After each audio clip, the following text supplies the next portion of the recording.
and this part of the service is recorded. I am pleased to introduce our speaker. I know him well. But we have a bio that I haven't even had the opportunity to read through yet because it's been revised. So I'll be reading from the page.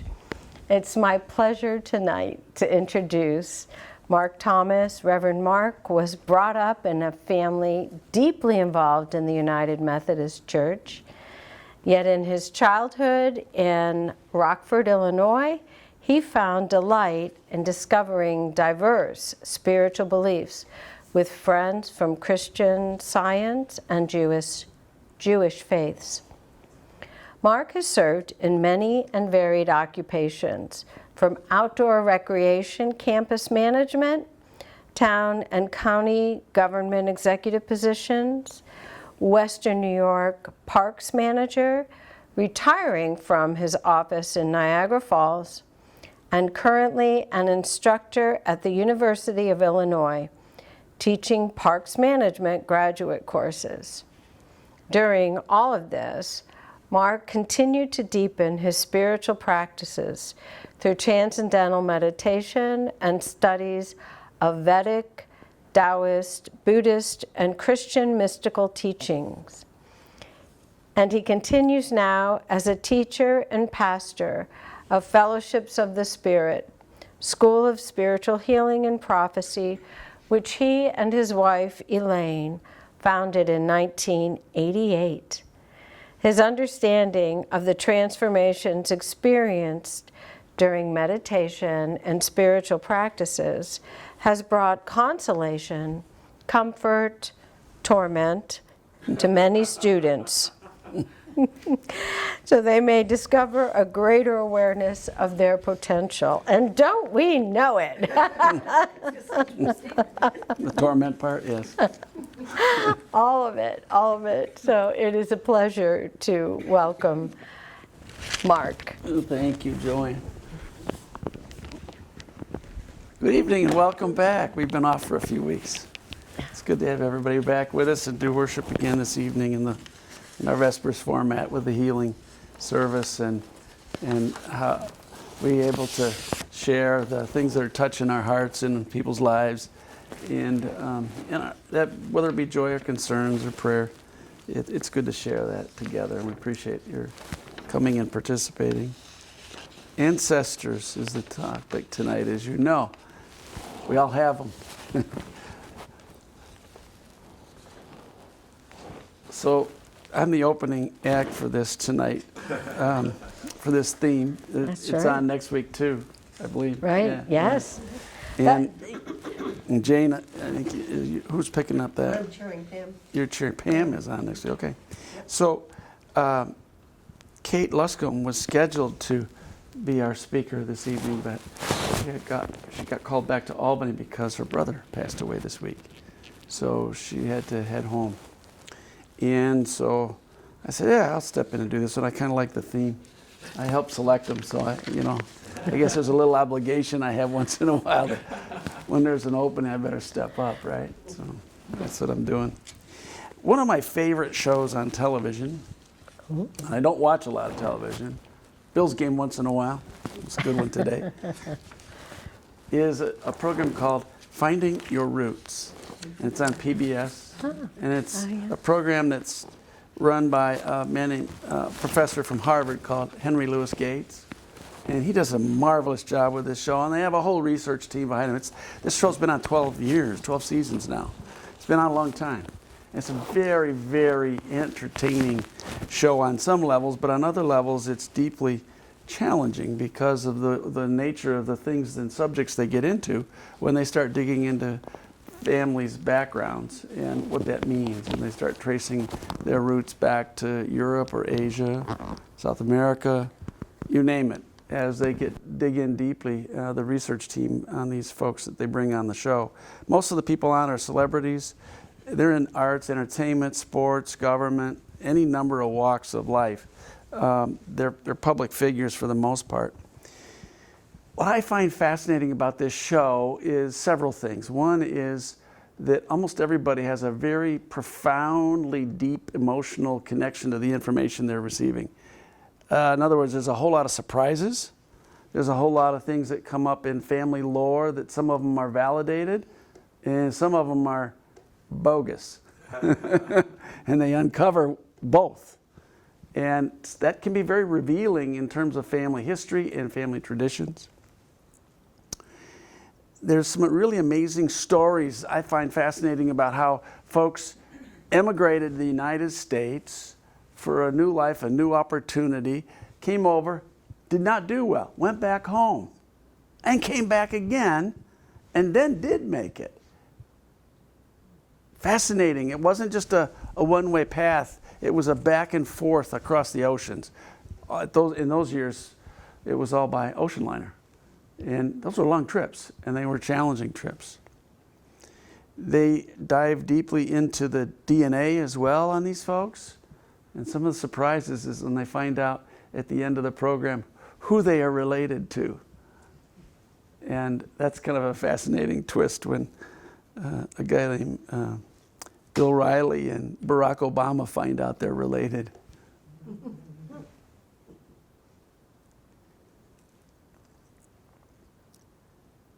There's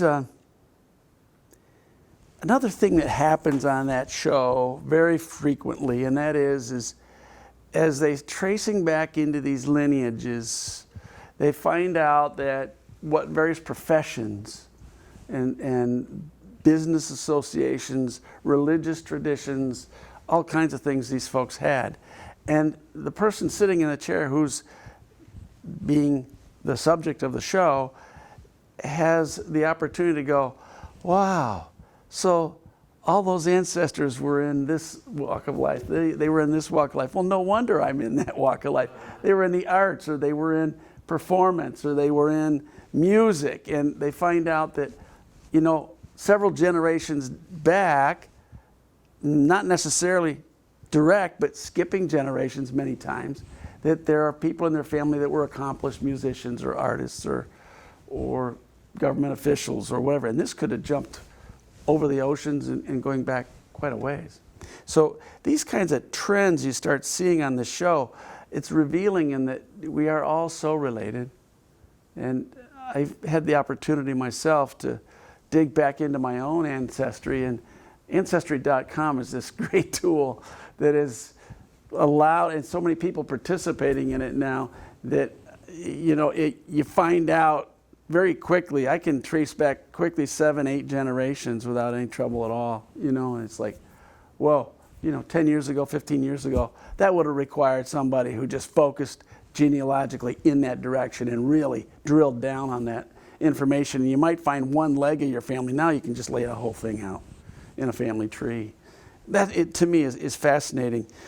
And the thing is you get to find out through records, when they came over, like when they arrived at, say, Ellis Island, or I had relatives that landed at Plymouth Rock, and I had no idea about that in our family, but no lore to that effect. But, when I dug back in, it's like, oh my goodness, had no idea. So as I have delved into this, and to the theme you touched on too, it's both genetic, but it's historic. And one of the things that fascinates me is, as I was digging back in, and I spoke with some of my aunts and uncles, and I'd heard some family lore. I had a grandfather that immigrated from Ireland prior to the Civil War.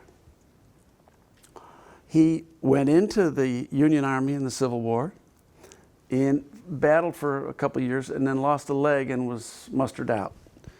And he went back to New York City, where he was from, and he opened up a prosthetic business for himself and many other veterans who were coming back with limbs missing. He ended up moving to Rockford, Illinois, where I grew up, and he became an elected county treasurer, a county official. And I thought, how interesting. His great-great-grandson is an elected county official. It was in the genetics, right? Or in in the family. At the time I ran for office, I did not know that about him. I knew about the Civil War parts, but I didn't know about his elected tenure as county treasurer. I did know as well about that was on my maternal line. On the paternal side, my grandfather, which I did know, had been an alderman, a city elected alderman in Rockford, Illinois for years in the ward that my grandparents lived in.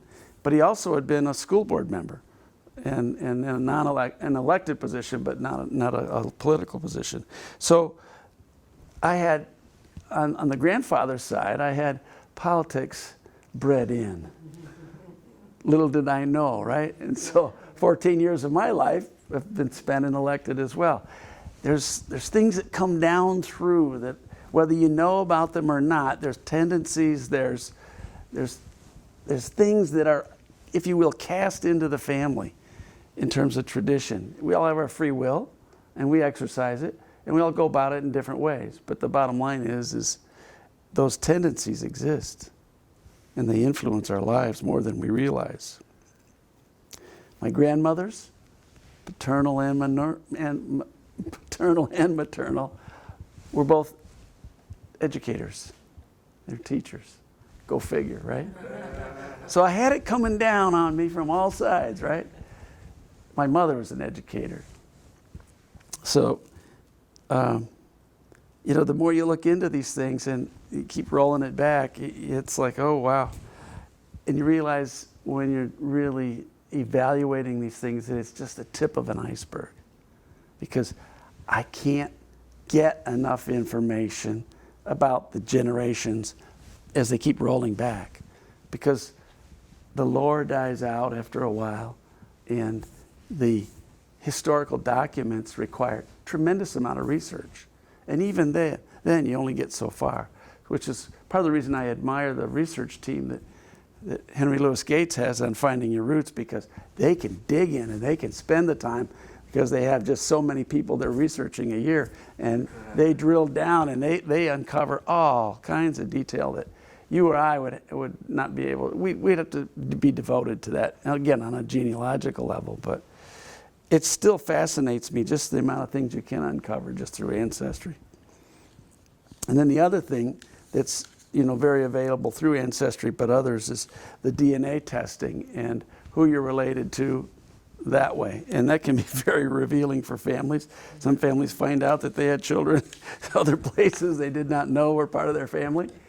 And through interesting parental dynamics. And then people who are adopted find out fascinating, they can sometimes find their birth parents when they're looking for them in easier ways now. Interestingly enough, that the Chinese and the Asian countries, Korea and others, keep very, very detailed records. So when Finding Your Roots show is doing the investigating and they have somebody who has Asian background, they can get to those records. Genealogical records are highly detailed with a lot more information than we do keep here in the West. In the West, particularly in Europe, what's ended up happening is it's through the churches.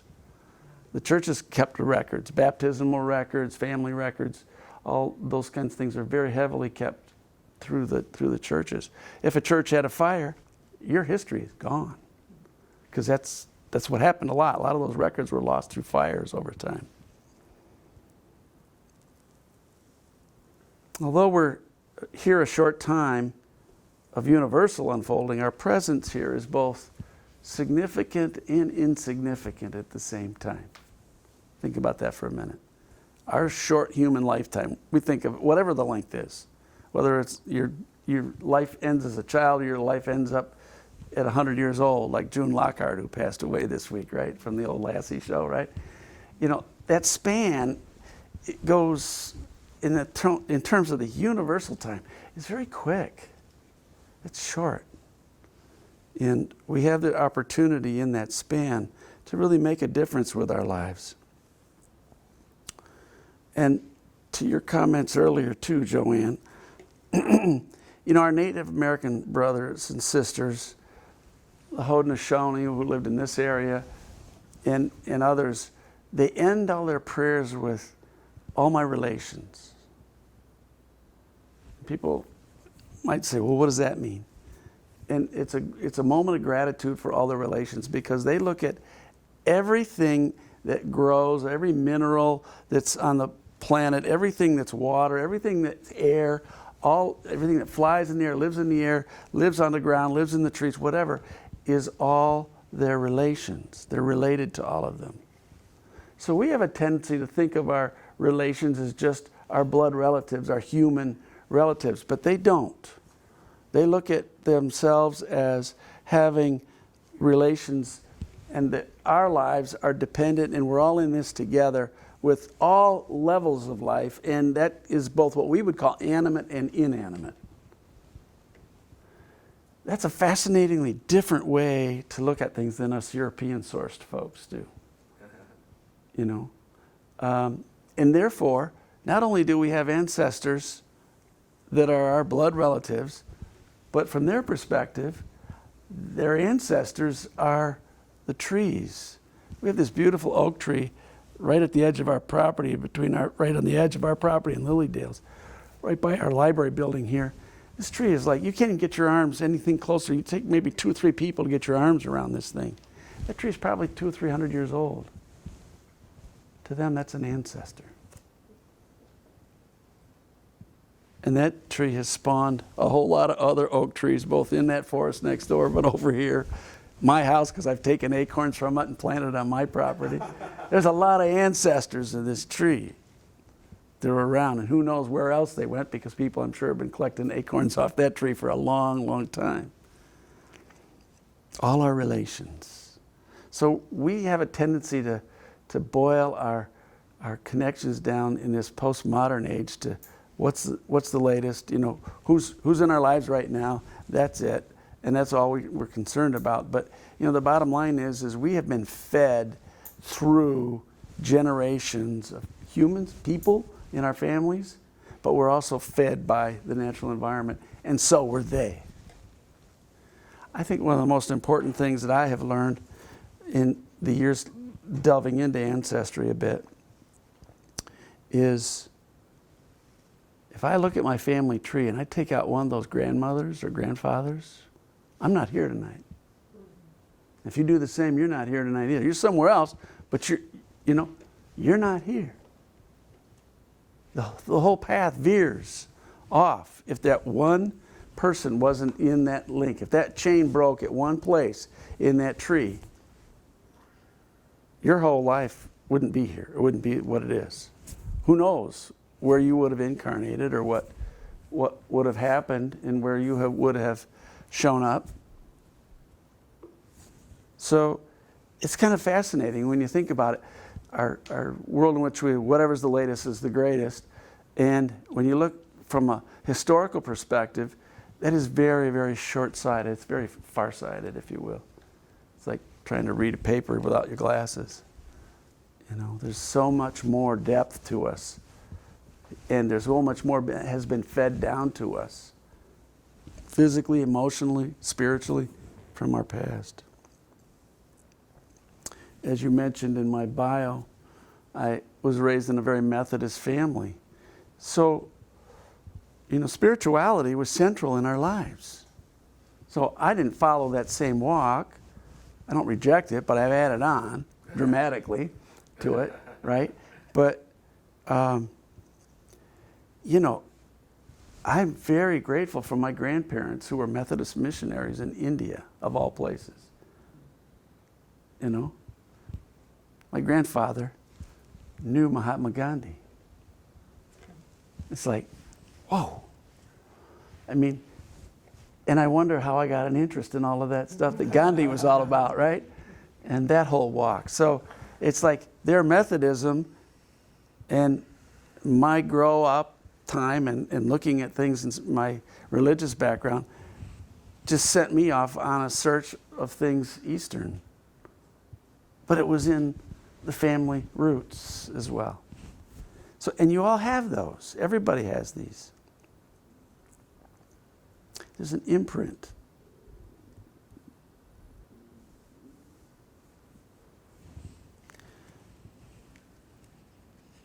There's a poem that I came across recently And it was written by a 49-year-old poet laureate from Colorado named Andrea Gibson. And Andrea developed ovarian cancer and lived about 6-7 years with it before it took her at 49 years of age. And she wrote this poem called a love letter from the afterlife. And I'd like to read it to you this evening. And she wrote this to her spouse, and it goes like this. My love, I was so wrong. Dying is the opposite of leaving. When I left my body, I did not go away. The portal of light was not a portal to elsewhere, but a portal to here. I am more here than I ever was before. I am more with you than I ever could have imagined. So close, you look past me when wondering where I am. It's okay. I know that to be human is to be farsighted. But feel me now, walking the chambers of your heart, pressing my palms to the soft walls of your living. Why did no one tell us that to die is to be reincarnated in those we love while they are still alive? Ask me the altitude of heaven, and I will answer, how tall are you?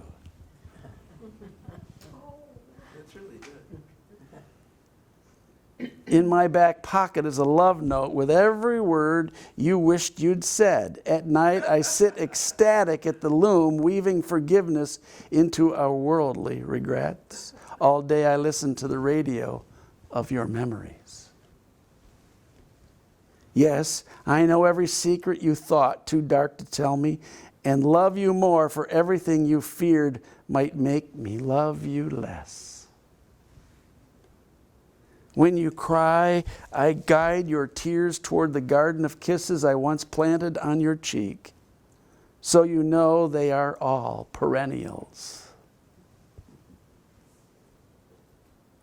Forgive me for not being able to weep with you. One day you will understand. One day you will know why I read the poetry of your grief to those waiting to be born.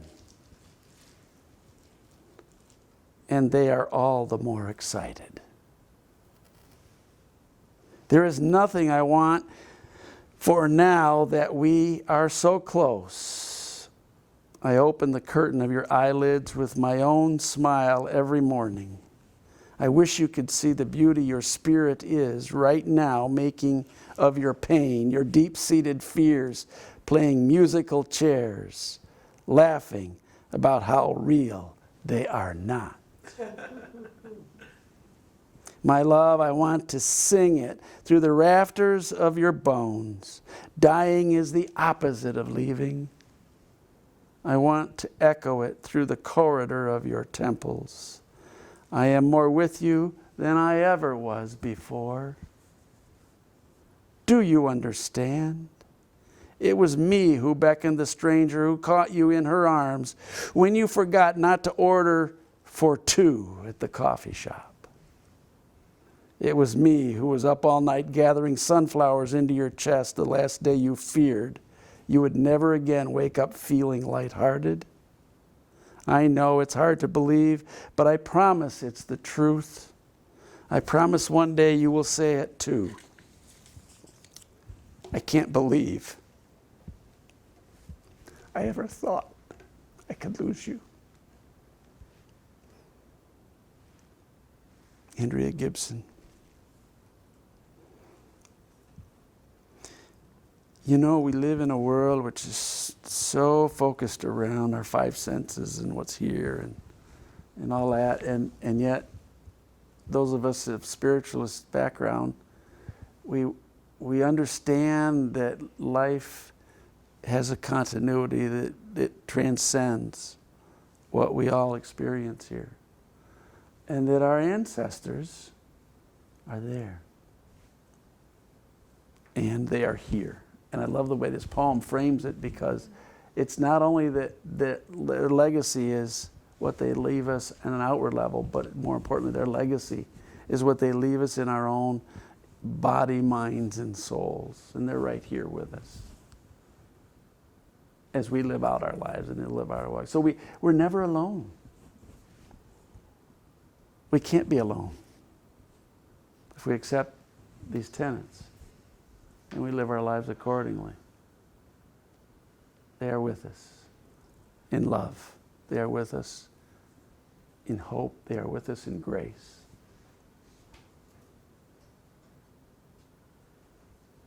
There's a song that I've loved for years by Randy Travis, country singer. And the chorus line has this one line that I just love. And it's kind of simple, but it's this.